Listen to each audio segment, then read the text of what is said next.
Shalom, selamat malam, salam sejahtera untuk kita. Bapak Ibu saudara-saudari yang dikasihi dan berkati Tuhan, kita akan bersama-sama merenungkan kebenaran firman Tuhan pada malam hari ini. Sebelumnya saya ingin mengajak kita bersatu di dalam doa. Mari kita berdoa. Tuhan Allah Bapa kami, di dalam nama Yesus kami memuji dan memuliakan nama-Mu atas kemurahan dan kasih waktu yang Tuhan anugerahkan sehingga saat ini kami akan membaca dan merenungkan firman-Mu yang menjadi kekuatan, pengharapan, iman bagi kami. Mari terangi kami dengan kuat kuasa Tuhan sehingga kami dapat mengerti dan memahami maksud firman Tuhan dengan baik. Dalam nama Tuhan Yesus kami berdoa dan mengucap syukur. Amin. Bapak Ibu yang dikasihi dan diberkati Tuhan Yesus Kristus, nas kita pada malam hari ini terdapat di dalam Injil Matius pasal yang ke-24 ayat yang pertama hingga yang ke-22. Adapun tema kita waspada menjelang akhir zaman. Bapak Ibu yang kekasih dalam Tuhan, seorang vokalis utama di suatu band, dia mengatakan ini tentunya bukan musik yang penuh harapan.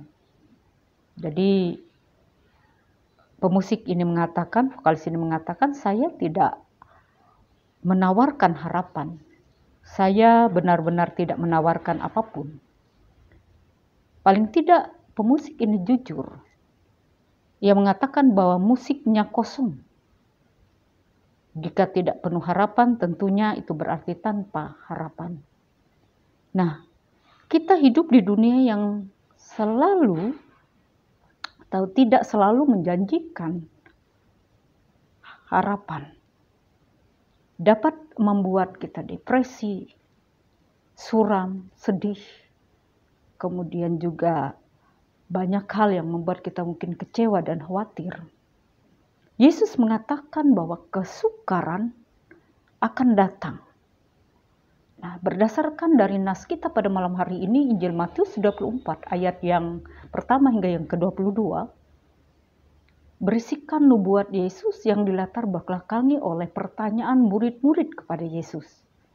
Mereka bertanya, bila manakah waktu itu akan tiba? Dan kapan kedatangan atau kesudahan dunia ini? Dan Yesus di sini menjelaskan kepada mereka bahwa murid-murid harus waspada. Sebab di akhir zaman akan bangkit penyesat-penyesat. Mesias-mesias palsu. Akan ada deru perang di mana bangsa akan bangkit melawan bangsa.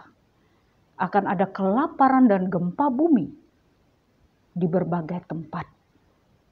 Nah, akan tetapi semuanya itu baru permulaan penderitaan menjelang zaman baru. Karena itu muncul pertanyaan lagi, bila manakah semua itu terjadi? Kita sebagai murid Kristus akan mengalami aniaya, kita akan dibenci karena nama Tuhan. Dengan adanya penganiayaan ini banyak orang yang menjadi murtad dan mereka akan saling menyerang dan saling membenci. Banyak nabi-nabi palsu yang muncul untuk menyesatkan banyak orang. Dan karena makin bertambahnya kedurhakaan, maka kasih kebanyakan orang itu akan menjadi dingin. Nah, oleh sebab itu Bapak Ibu yang kekasih dalam Tuhan, di dalam menghadapi akhir zaman ini ada beberapa hal yang harus kita perhatikan dan harus kita lakukan. Dan dalam hal ini kita harus berjaga-jaga dan waspada menghadapi zaman akhir ini. Nah, apa yang harus kita lakukan? Apa yang harus kita waspadai? Yang pertama adalah dalam bagian nas kita ini mengatakan, hati-hatilah terhadap ajaran sesat. Kita harus waspada terhadap ajaran sesat yang bertentangan dengan pengajaran yang telah kita terima dari Kristus. Karena hal ini menimbulkan perpecahan. Hal ini menimbulkan godaan. Dan para pengajar sesat itu melakukan pengajaran dengan kata-kata mereka yang muluk-muluk. Dengan bahasa-bahasa mereka yang manis, yang menipu orang. Dan tentunya kita dapat melihat bagaimana buah dari pengajaran itu. Yang kedua adalah berjaga-jaga karena adanya kesulitan. Dalam kurun waktu 3 tahun ke belakang, kita menghadapi pandemi COVID-19. Pandemi ini dampaknya sampai ke seluruh dunia. Bahkan masih berdampak sampai saat ini, bahkan dalam prediksi di tahun 2023 nanti keadaan ekonomi itu semakin tidak menentu. Bahkan banyak yang mengatakan, memprediksi bahwa di tahun 2023 adalah merupakan tahun yang gelap. Dan itu efek dari pandemi yang kita hadapi beberapa tahun ini. Tetapi sebagai orang percaya kita tidak perlu takut.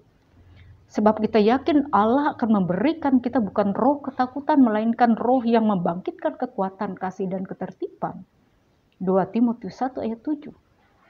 Kita percaya bahwa Tuhan akan menolong kita sebagai anak-anaknya. Lalu yang ketiga adalah kita siap untuk dianiaya karena nama Tuhan. Tuhan Yesus menyampaikan hal ini supaya kita jangan kecewa. Supaya kita jangan menolak Dia. Sebab mereka yang menganiaya kita akan berbuat demikian karena mereka tidak mengenal baik Bapa dan Yesus Sang Putra yang diutus Bapa untuk menjadi juru selamat dunia. Lalu yang keempat, banyak orang jadi durhaka dan nabi palsu. Berulang kali di sini Yesus yang juga para rasul memperingatkan kita mengenai nabi-nabi palsu yang akan muncul untuk menyesatkan orang percaya. Oleh sebab itu kita harus sungguh-sungguh melekat pada Tuhan dan menjadi pelaku-pelaku firman Tuhan. Karena ajaran yang mereka sampaikan menyebabkan banyak orang menjadi durhaka. Mereka akan mencintai diri mereka sendiri, mereka akan menjadi hamba-hamba uang. Mereka akan membual, menyombongkan diri, mereka akan menjadi pemfitnah. Dan mereka akan berontak terhadap orang tua dan tidak tahu berterima kasih. Tidak memperdulikan agama, tidak tahu mengasihi, tidak mau berdamai. Suka menjelekkan orang, tidak dapat mengekang diri. Dan biasanya suka menghakimi atau suka memperkatakan bahwa merekalah yang terbaik dan paling baik.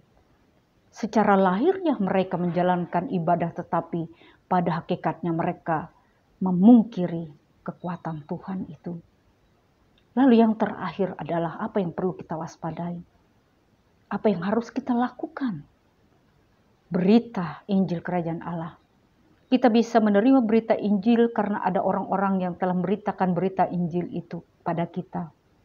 Oleh sebab itu kita dipanggil sebagai pemberita-pemberita Injil Kerajaan Allah. Sebagai pemberitaan Injil kita harus senantiasa memberitakan firman di dalam setiap kesempatan.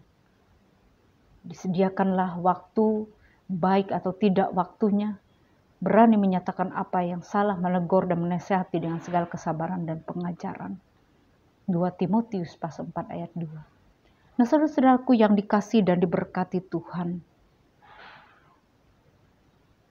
mari kita mempersiapkan diri kita dalam menghadapi proses akhir zaman ini. Dengan terus membangun kehidupan yang haus dan lapar akan firman Tuhan. Dan dalam hal ini, hidup di dalam kebenaran firman Allah dan terus berjalan dalam kehendak Tuhan. Membangun kehidupan yang menyenangkan dan berkenan di hati Tuhan. Sehingga kita bisa mengalami pengangkatan dan menerima mahkota serta pahala yang besar dari Tuhan.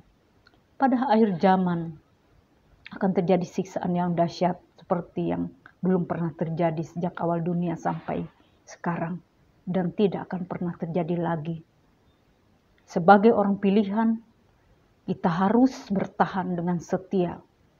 Waktunya, jikalau waktunya akan dipersingkat. Kedatangan Tuhan yang kedua kali sudah semakin dekat, tetapi tentang hari itu tidak seorang pun yang tahu. Malaikat pun tidak, anak pun tidak, hanya Bapa sendiri. Karena itu, kita harus berjaga-jaga. Kita harus waspada sebab kita tidak tahu hari mana Tuhan datang. Jangan sampai tertinggal. Pastikan sejak sekarang kita sudah siap menyambut kedatangannya yang kedua kali. Dan dalam hal ini Tuhan Yesus menawarkan harapan di dalam dirinya. Ia adalah penggenapan harapan Israel Mesias. Bukan saja telah datang, tetapi dia akan datang kembali. Nah, kedatangannya adalah untuk memperbaiki dunia yang tidak berpengharapan ini. Kita dapat menawarkan harapan kepada dunia yang tidak berpengharapan dengan mengikut dan melayani Tuhan kita Yesus Kristus. Apa yang menjadi perenungan kita adalah tanda apa yang nyata kita sudah siapkan dalam hidup akhir zaman ini. Jika kita mengetahui bahwa Kristus akan datang kembali, mungkin minggu depan, mungkin lusa atau seperti apa. Apa yang akan kita ubah dari cara hidup kita? Bersiaplah untuk kedatangan Kristus dengan mengubah cara hidup kita pada hari ini sebelum terlambat. Tuhan Yesus memberkati kita. Amin. Shalom.